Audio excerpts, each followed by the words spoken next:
ترکی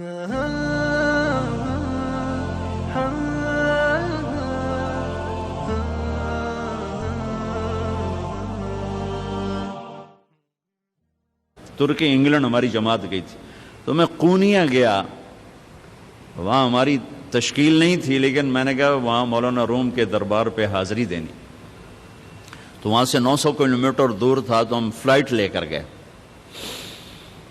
میں حیران، دنیا میں پہلا مزار دیکھا جہاں ٹکٹ لگا ہوا تھا 20 لیرہ، 20 لیرہ کا مطلب کوئی 900 روپیہ، 45 روپے کا لیرہ تھا بھی جب ہم گئے۔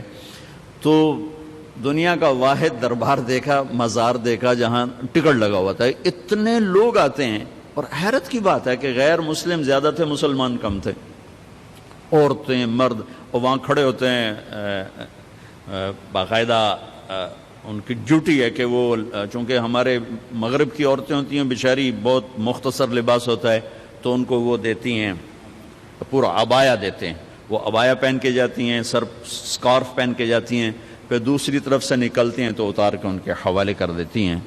تو انہوں نے، ترکی والوں نے اچھی خاصی کمائی بنائی ہوئی ہے۔ تو وہاں حاضری ہوئی تو مجھے یہ شعر یاد، شمس تبریز بھی ساتھ ہی، ان کی قبر ساتھ ہے، وہاں بھی ہمیں لے گئے۔ مولانا روم بڑے علم والے تھے، لیکن وہی خشک علم تھا جس میں کوئی معرفت کی چاشنی نہیں تھی، سوز و ساز نہیں تھا، سوز و گداز نہیں تھا، عشق و محبت نہیں تھی، خالی قیل و قال تھا۔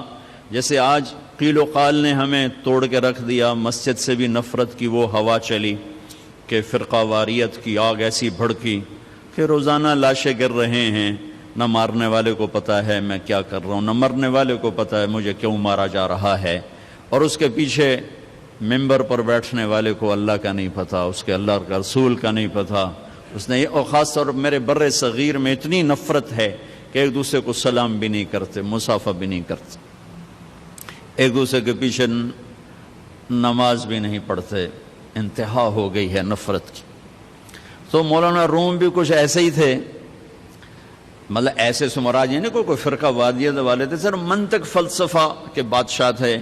تو مسجد میں حوض کے کنارے بیٹھے ہوئے درس دے رہے تھے، اور ان کی کتابوں کا ڈھیر، کلمی کتابیں، وہ سامنے رکھا ہوا تھا۔ تو شمس تبریز آ گیا ننگے پاؤں، دیہاتی شکل، لگتا تھا یہ تو کوئی ان پڑھ جٹ آدمی۔ تو آ کر انہوں نے بڑے بھول پن سے کہا، مولوی صاحب این چیست، یہ کیا ہے؟ تو مولانا روم نے یوں دیکھا تو بڑے تکبر سے کہا، این است کہ تو نمی دانی، بھائی یہ وہ ہے جو تو نہیں جانتا، تو چٹا ان پڑھ، میں تجھے کیا بتاؤں یہ کیا ہے۔ وہ ایک دم آگے بڑھے، وہ کتابوں کو جو یوں دھکا دیا وہ ساری حوض میں جا گری۔ اب وہ زمانہ پریس کا تو تھا نہیں، میں چلو 2-4 اور لے کے آ جاؤ، وہ تیرا بیڑا غرق کو بدبخت، اور تو نے میری ساری زندگی کی محنت برباد کر دی۔ تو شمس تبریز مسکرائے اور حوض میں اترے، اور یوں ساری کتابیں خشک نکال کے باہر رکھ دی، ایک کاغذ نہیں بھیگا ہوا۔ یہ کرامات اولیاء ہے۔ مولانا روم، این چیست، یہ کیا ہے؟ تو انہوں نے مسکرا کے کہا، این است کہ تو نمیدانی، یہ وہ ہے جو تو نہیں جانتا۔ بس پھر مولوی روم مولانا روم بن گئے، انہیں فلسفے بھی بھول گئے۔ اس کو ہمارے شاعر خواجہ غلام فرید رحمت اللہ علیہ نے کہا ہے، سکھری تروش منصوری نو، ہن ٹھپ رکھ کنز قدوری نو، ہادی نہ سمجھ ہدایہ، کافی نہ سمجھ کفایہ، کر پرز شرع وقایا، ایو دل قرآن کتابے۔ یہ ہماری زبان کی شاعری ہے، سرائکی کی۔ مزدار قصہ تھا، آپ کو سنا دیا۔ کوئی چیز خود نہیں، تو اللہ تعالیٰ نے 4 قسمیں، 2 تاکیدیں کہ نہیں، میں نے ہی تمہیں بنایا ہے، تم خود بخود نہیں بنے۔ ام خلقوا من غیر شیء، ایک اور آیت، کیا تم خود بخود بنے ہو؟ ام ہم الخالقون، کیا تم اپنی ذات کے بنانے والے خود ہو؟ نہیں، تمہارا بنانے والا وہو الخلاق العلیم، تیرا بنانے والا ایک زبردست خالق ہے۔ عاص بن وائل آیا، اس کے ہاتھ میں ایک ہڈی تھی ایسی پرانی، اس نے یہاں رکھی اور ایسے مسلا اس کو، وہ ساری چورا چورا ہو گئی اللہ کے نبی کے سامنے، پھر پھونک ماری، وہ ساری ہوا میں اڑ گئی. کہنے لگا محمد تیرا رب اسے زندہ کرے گا؟ کیا تیرا رب اسے زندہ کرے گا؟ یہ تو ریت بن کے اڑ گئی. جبریل آ گئے فوراً کہ یا حبیب اللہ، یا رسول اللہ، میرے رب کا پیغام سنا دیں، پیغام سنا دیں. اولم یر الانسان انا خلقناہ من نطفۃ فاذا هو خصیم مبین. دیکھو دیکھو جس کو میں نے گندے پانی سے بنایا آج مجھ سے مناظرے کرتا ہے، مجھ سے مناظرے کرتا ہے. وضرب لنا مثلا ونسی خلقہ، اور مجھے مثالیں دیتا ہے کہ اسے کون زندہ کرے گا، اور اپنی پیدائش بھول گیا. قال من یحیی العظام وہی رمیم، کہتا ہے اس ہڈی کو کون زندہ کرے گا؟ قل، کہو میرے حبیب، یحییھا الذی انشأھا اول مرہ، اسے وہ زندہ کرے گا جس نے اسے پہلے بنایا تھا. وہو بکل خلق علیم، اس کو پتہ ہے میری مخلوق کہاں. میرے رب کا علم تو دیکھو، کتنے انسان چورا چورا ہو گئے اور کتنے ہم چورا چورا ہونے والے ہیں. کتنوں کو زمین کی جنبش نے، گردش نے، کروٹ نے قبر سے نکالا اور ان کی ہڈیوں کی ریت کو فضا میں بکھیر دیا. کتنے پانیوں میں بہہ گئے، جانوروں نے پھاڑ دیا، آگ میں جل گئے، قبروں میں رل گئے، اور ایک قبر میں 100 اکٹھے ڈال دیے گئے. اور پھر آ رہے ہیں آخری انسان تک چورا چورا ہو کے بکھر گئے. 7 چوپائے، 7 پرندے، 7 مچھلیاں، 7 جانور، ساری کائنات کی زندہ چیزیں سب کٹھی ہیں، اور ایک رب کا حکم ہوگا فَإِذَا هُم مِّنَ الْأَجْدَاثِ إِلَىٰ رَبِّهِمْ يَنْسِلُونَ.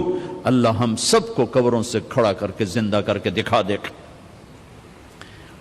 ہاں مجھ سے کہتا ہے زندہ کون کرے گا؟ آپ اسے کہیں جس نے یہ کچھ نہیں تھا اور اسے بنایا تھا وہی زندہ کر. تو اللہ تعالیٰ نے انسانی تخلیق میں 4 چیزوں کا ذکر کیا ہے. 2 غذائیں ہیں، 2 روحانی مقامات ہیں. غذاؤں کا تعلق جسم سے ہے، یہ میڈیکل سائنس ہے، اور مقامات کا تعلق روح سے ہے، یہ اسپرچول سائنس ہے. یہ 2 چیزیں جس مرد عورت میں صحیح ہوں گی وہ خوبصورت انسان ہوگا فی احسن تقویم. اگر یہ نہیں ہوں گی تو وہ اس احسن تقویم کی چوکٹ سے نکل جائے گا. یہ پہلی 2 چیزیں یہ علم طب ہے جو اللہ آپ کو دے رہا ہے، جو آپ کو دیا گیا ہے، جس کو آپ لے رہے ہیں. اور زندگی بھر یہ یاد رکھیں، جب تک اپنے آپ کو جاہل سمجھیں گے اللہ علم دیتا رہے گا، اور جب تک خدمت کے جذبے سے چلیں گے اللہ علم دیتا رہے گا. جب آپ کاروباری بن گئے تو پھر آپ ایک بے رحم تاجر ہوں گے، آپ طبیب نہیں ہوں گے. میں ہاتھ جوڑ کے کہتا ہوں پھر آپ ایک تاجر ہوں گے. بس آپ نے گاؤن سفید پہنا ہوا ہوگا، ڈاکٹر کا روپ ہوگا، اندر میں سوتر منڈی کا شیخ بیٹھا ہوگا. علم اسے ملتا ہے جو اوروں کی ہمدردی رکھتا ہے، وہ کاروباری بن جائے.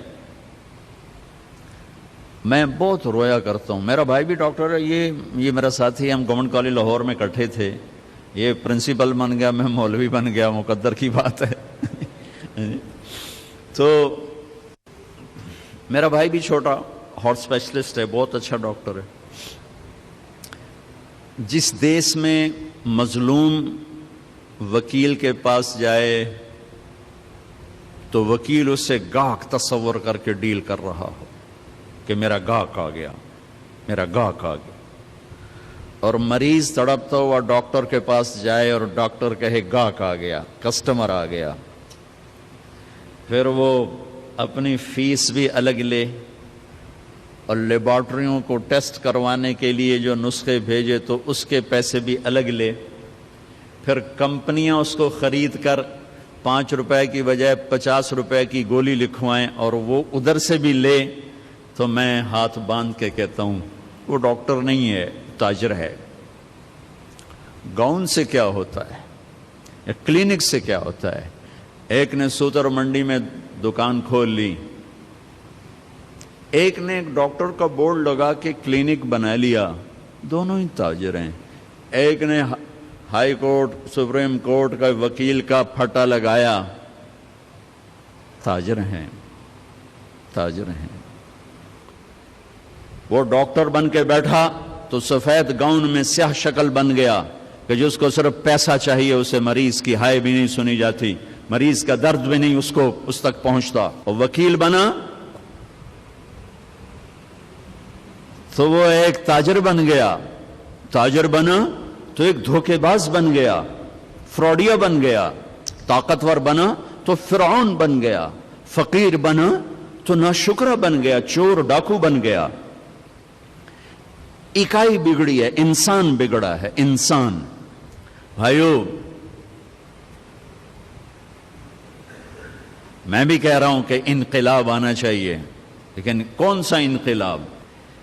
اپنے دلوں کو بدلو، یہ انقلاب لاؤ، اس دل کی دنیا کو بدلو۔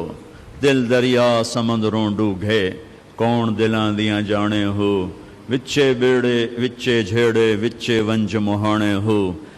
اندر کے دلوں کو بدلو، یہ دنیا بدلو۔